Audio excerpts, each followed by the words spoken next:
Yo, c'est Noémie et aujourd'hui je vous retrouve pour un update lecture.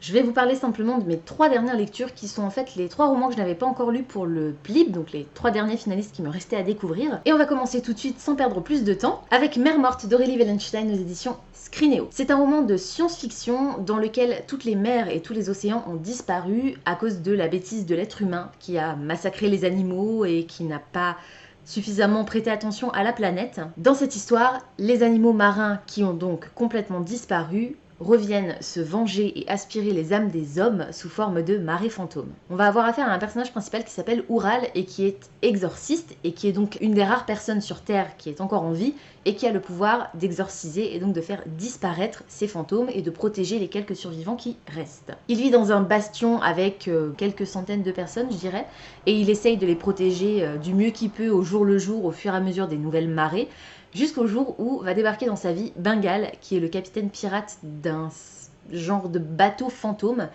qui va l'enlever et partir avec lui à l'aventure dans une mission, disons la mission de la dernière chance. Je vais pas vous en dire plus sur les tenants et les aboutissants de cette mission de façon à ce que vous puissiez le découvrir vous-même. C'est mon deuxième roman d'Aurélie Wellenstein l'année dernière. Dans le cadre du PLIB aussi, j'avais lu Le Dieu Oiseau, qui me faisait très peur et que finalement j'avais bien aimé. J'ai énormément aimé Mère morte. Je lui ai mis la note de 18 sur 20. C'était pas un coup de cœur, il y a quelques éléments qui m'ont dérangé, mais en tout cas je l'ai vraiment beaucoup aimé. J'ai pas tellement aimé le personnage principal, donc Oural. Je pense que c'est pour ça que la note baisse un peu, parce que c'est quand même lui qu'on suit principalement, donc c'est compliqué d'aimer un roman complètement si on n'accroche pas au personnage principal.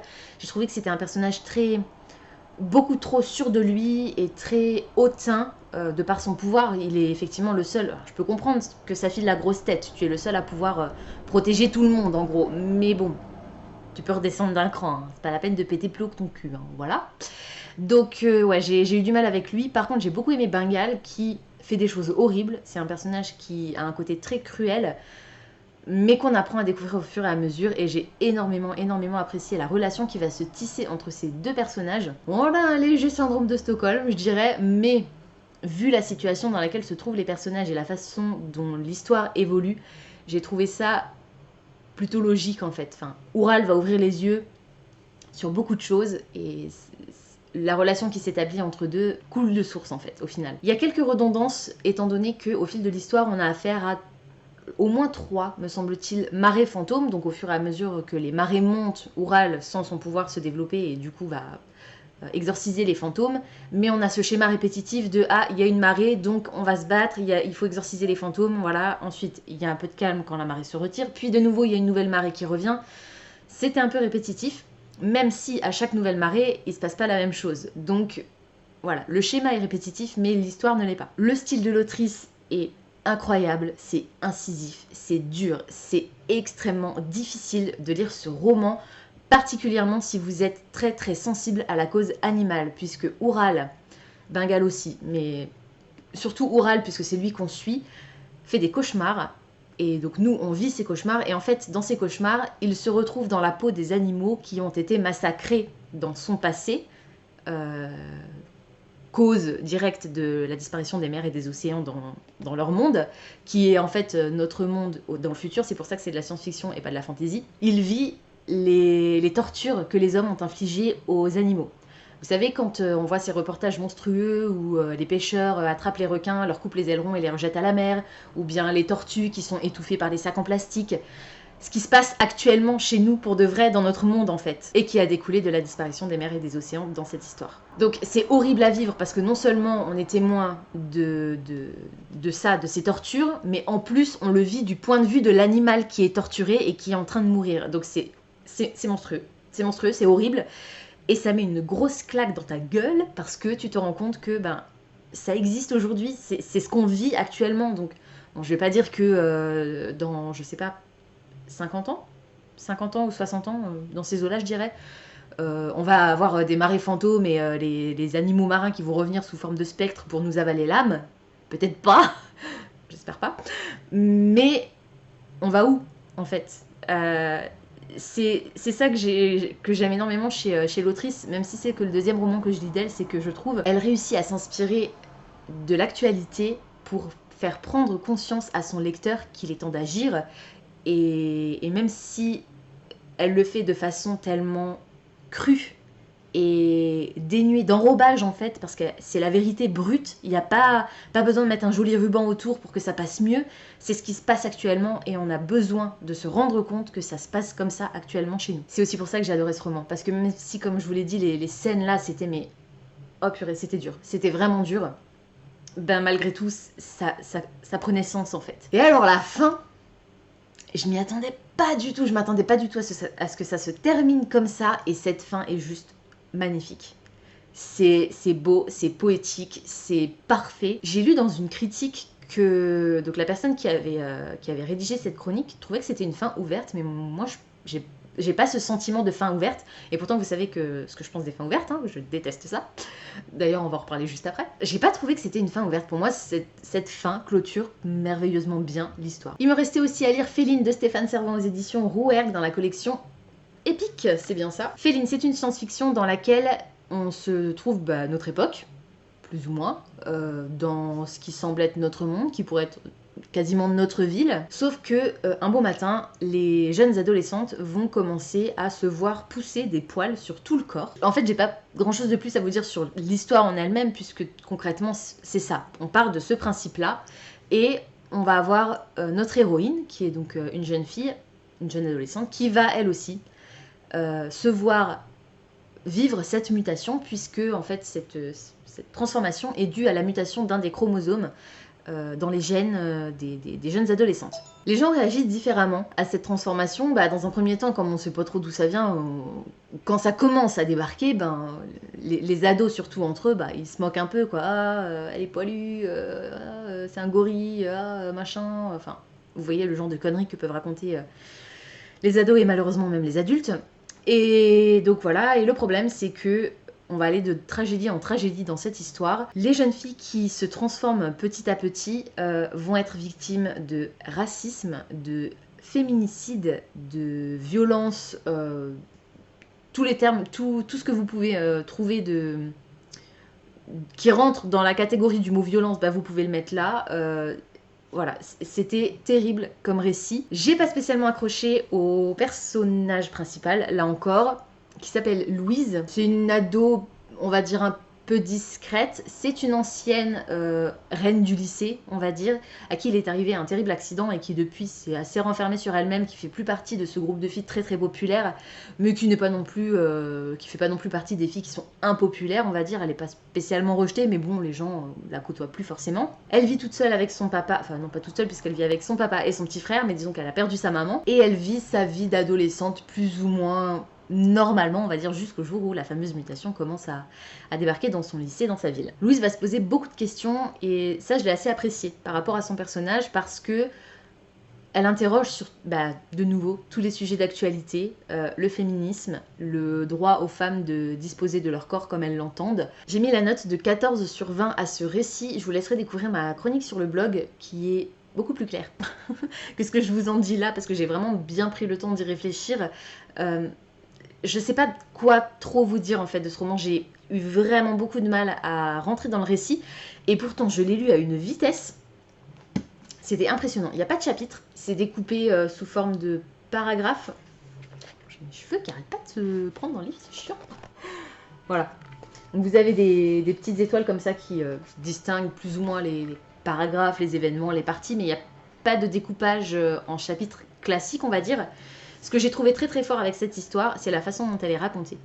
Parce qu'au début du livre, on a l'auteur qui intervient pour dire que cette histoire n'est pas une histoire, c'est le témoignage du personnage principal, donc de Louise, qui a été récolté et retranscrit comme il a été entendu par l'auteur lui-même.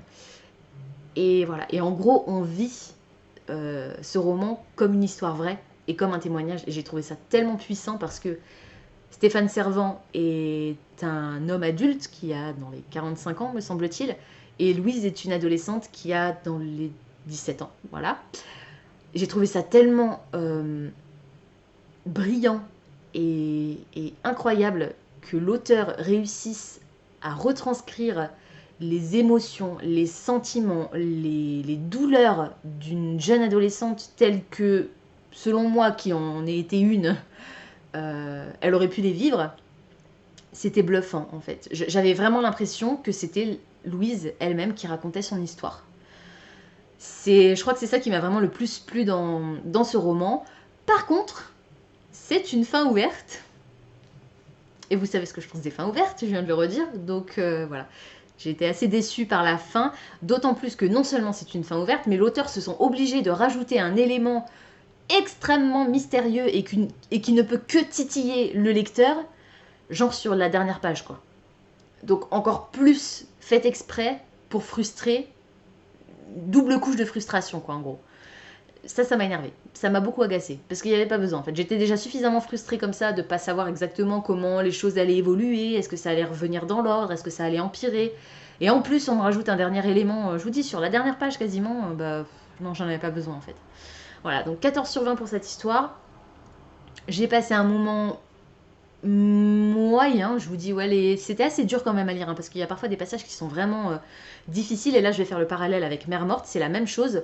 L'auteur se sert de l'actualité et des sujets dont on entend tous les jours parler à la télé ou à la radio, pour illustrer son histoire, et j'ai trouvé que c'était bien fait parce que ça nous permet de prendre conscience de ce qui se passe actuellement chez nous. Mais le reproche que j'aurais à faire à Stéphane Servan par rapport à Aurélie Wellenstein, en tout cas dans ses histoires, dans Mère Morte et dans Féline, c'est que là, dans Féline, l'auteur, t'as l'impression qu'il a voulu traiter tous les sujets. L'homosexualité, l'homophobie, le féminisme, parler de tous les problèmes que rencontre la communauté LGBTQI+, je crois que c'est ça, j'ai pas oublié une lettre. On parle de racisme, on parle de... Qu'est-ce qu'on parle? De quoi on parle encore? De cruauté envers les animaux, on parle de... Je crois même qu'à un moment, il est évoqué le végétarisme ou le véganisme. Enfin voilà, il y avait trop en fait, il y avait trop de choses dans ce récit, trop de choses. Et du coup, le problème, c'est que on comprend le point de vue, on comprend où il veut nous emmener, mais à un moment donné, les choses qui sont aussi importantes sont traitées très très rapidement ou sont seulement survolées, et du coup, on se dit que en fait il a mis ça là juste pour qu'on en parle et qu'on dise c'est bien, t'en as parlé. Voilà, je sais pas si vous voyez un petit peu où je veux en venir, ça m'a aussi dérangé dans cette histoire. Mais bon, comme dit, 14 sur 20, c'est pas un roman que je vais garder, c'est pas un roman que je vais relire, c'est celui qui me faisait le plus peur, je vous avoue, de la sélection, et concrètement j'avais raison, en fait c'est celui que j'ai le moins aimé. Le dernier livre, donc finaliste du PLIB, qui me restait à découvrir, c'était La Cité des Chimères de Vania Pratt aux éditions Snag. Je vais pas faire durer le suspense plus longtemps, je vais vous dire tout de suite combien j'ai noté ce titre, et comme ça vous connaîtrez tout de suite mon finaliste. J'ai noté La Cité des Chimères 14 sur 20 sur Livre Addict, donc c'est la même note que pour Féline, mais j'ai plus apprécié La Cité des Chimères, et je vous explique tout de suite pourquoi. Dans La Cité des Chimères, on est dans un futur, donc on va dire dans notre monde, mais notre monde a vraiment énormément évolué. On est dans un futur post-apocalyptique, tout simplement. On est dans une utopie, de la science-fiction utopique en fait. C'est la première fois que je lisais ce genre, et j'ai pas mal apprécié, c'était vachement chouette. On est donc dans un monde, on est à London, donc le Londres, mais du futur, après l'effondrement de notre monde tel qu'on le connaît nous, dans une cité donc complètement utopique où tout va bien. Dans le meilleur des mondes, l'homme et l'animal ont créé un lien, les cités sont florissantes dans le sens littéral du terme, il y a une énorme place à la nature qui est laissée, le savoir est partagé entre certaines classes, les gens savent ce qu'ils ont besoin de savoir, il y a des recherches qui sont effectuées sur l'ancien monde, donc notre monde, pour savoir pourquoi ce monde s'est effondré et ne pas commettre les mêmes erreurs. C'est ça que je veux dire. Dans cette histoire, on va faire la rencontre de Céleste qui a 17 ans et qui n'a pas encore trouvé son chi. Le chi, c'est une sorte d'affinité avec un élément, avec quelque chose en particulier qui confère un certain pouvoir à celui qui le détient. Chaque humain qui vit à cette époque possède un chi. Et Céleste, elle, n'a pas encore trouvé le sien. À 17 ans, c'est très rare. Elle est même persuadée qu'elle n'en a pas et qu'elle n'en aura jamais. Jusqu'au jour où elle va faire la rencontre d'un autre personnage qui s'appelle Kalissa, et une chose en entraînant une autre, Céleste va découvrir son chi. On va du coup nous se lancer en tant que lecteur dans une aventure en parallèle. On va suivre d'un côté Céleste qui va découvrir son chi, et Kalissa qui est à la recherche de réponses concernant son passé et la guilde dont elle est issue, puisque une fois que vous avez découvert votre chi, cette affinité, donc, vous faites partie d'une guilde dont les membres possèdent la même affinité que vous. Je vais m'arrêter là pour le résumé parce que je crois que la 4e de couverture n'en dit pas forcément plus. J'ai apprécié les personnages, j'ai trouvé qu'ils étaient bien campés. Au niveau des caractères, j'ai pas spécialement grand chose à redire. La raison pour laquelle je lui ai mis 14 sur 20, c'est ça en fait, c'est que j'ai pas grand chose à redire en fait. À part l'ambiance qui était génialissime, j'ai mis 10 sur 10 à l'ambiance parce que même si le style de l'autrice est tout à fait léger et n'a rien d'exceptionnel, au niveau de l'ambiance, elle arrive à inventer un monde qui, je vous rappelle, est le nôtre, mais dans le futur, hein, qui a évolué, mais c'est quand même, à la base, c'est quand même notre monde, rempli de magie et d'éléments poétiques visuellement. C'est pas forcément poétique la façon dont elle l'écrit, mais les mots mis les uns avec les autres donnent une vision extrêmement poétique de ce qui se passe et des décors qu'on trouve dans ce livre. Et ça, j'ai adoré. Donc au niveau de l'ambiance, c'était parfait. Je vous dis, les personnages, voilà, rien d'extraordinaire. Le personnage principal, attachant, mais pas non plus génialissime. Pour les personnages secondaires, c'est pareil. Il y en a certains que j'ai trouvé drôles, il y en a certains que j'ai trouvé choux. Il n'y a pas de personnage que j'ai détesté. C'est rare qu'il n'y a pas au moins un personnage que je déteste dans un livre. Il y en a bien un ou deux à qui j'aurais mis quelques baffes, mais c'était pas non plus au point de vraiment les haïr, quoi. J'ai bien aimé la fin, c'est une fin qui est une vraie fin, c'est pas une fin ouverte, mais je l'ai trouvée un peu simpliste. Je trouve que la résolution de l'énigme, au final, se fait relativement vite, c'est assez clair en fait comme fin, même s'il y a un élément de l'intrigue que j'avais pas du tout vu venir. Et là, j'ai été assez sciée parce que c'était bien bouclé en fait. C'était logique, ça restait logique, malgré le côté what? Ben en fait, si, finalement, la façon dont c'est décrit, c'est plausible. Et l'autre truc qui m'a aussi un petit peu dérangé avec le style de l'autrice, en dehors de ce ton relativement léger et classique, on va dire, c'est que comme c'est assez léger, c'est un récit qui est très jeunesse, beaucoup plus jeunesse en tout cas, il fait beaucoup plus jeunesse que ce à quoi je m'attendais. C'est aussi pour ça que voilà, il n'a pas eu plus de 14, mais c'est un beau récit, c'est une belle histoire et je vous la conseille parce que c'était vraiment chouette. Bah voilà, c'était mes 3 derniers avis pour le PLIB. Je vous remettrai les liens dans la barre d'infos vers les 2 vidéos qui parlent de Je suis fille de rage de Jean-Laurent Del Socorro et le premier tome des Brumes de Cendre Lune de Giorgia Caldera. Et au cas où vous n'auriez pas fait le compte, mon grand gagnant pour moi, le finaliste pour lequel je vais voter pour ce PLIB 2020, c'est Je suis fille de rage de Jean-Laurent Del Socorro. J'ai adoré cette histoire, elle m'a tellement prise par surprise, je ne m'y attendais pas à apprécier un roman historique comme ça. Et du début à la fin, j'étais accrochée par les personnages, par l'histoire, par les recherches qui ont été faites par l'auteur, par le fait de mixer la fiction et la réalité avec de vrais textes sortis des archives pour enrichir son récit. C'était magique. Franchement, je vous le conseille. J'espère que c'est lui qui va gagner. Je dirais rien si c'est les Brumes de Cendre Lune, je dirais rien non plus si c'est Mère Morte. Je serais un peu déçue si c'était la Cité des Chimères ou Féline. Mais l'année dernière, c'est le roman que j'avais le moins aimé qui a gagné aussi, donc c'est comme ça. Il y en a qui l'ont aimé, tant mieux. C'était largement mérité pour l'autrice. Ce sera également largement mérité pour l'auteur qui va remporter le prix cette année. Voilà, je suis ravie d'avoir fait de belles découvertes. Je vous avoue que Féline, c'est sûr que je ne l'aurais pas lu si ça n'avait pas fait partie des finalistes du PLIB, parce que comme je vous dis, c'était le récit qui me tentait le moins en fait au niveau des thématiques et du sujet et de la façon dont c'était abordé. Au final, j'ai découvert une forme vachement intéressante. Donc même si le roman complètement, on va dire, m'a pas spécialement plu, j'ai trouvé que ça c'était très original. Donc voilà, c'était quand même de belles découvertes. Je vais me réinscrire pour l'année prochaine pour de nouveau être jury du PLIB 2021. J'ai très très hâte de voir la première sélection et de voir comment ça va se dérouler l'année prochaine. Je sais pas si vous avez vu sur Instagram, mais je vous annonce que c'est la princesse de l'équipe des guérisseurs qui a remporté le trône. Je suis triste, c'est pas notre princesse mage. Bon, tant pis, on fera mieux l'année prochaine. En tout cas, on s'est bien battu et j'ai trouvé ça vraiment très très cool au niveau du format. Pouvoir échanger avec les gens sur le Discord, c'était vraiment chouette. Donc voilà, je réitère l'expérience pour une 3e année consécutive. et je sais que ça va être super génial. Restez à l'écoute parce que j'aurai bientôt des nouvelles à vous donner concernant le jour de la remise du prix du PLIB. Ça aura lieu le 17 octobre, samedi 17 octobre. Je vous en redirai des nouvelles sur Instagram. Suivez-moi sur Instagram parce que c'est là que je suis le plus susceptible de vous en parler rapidement, en tout cas en temps et en heure.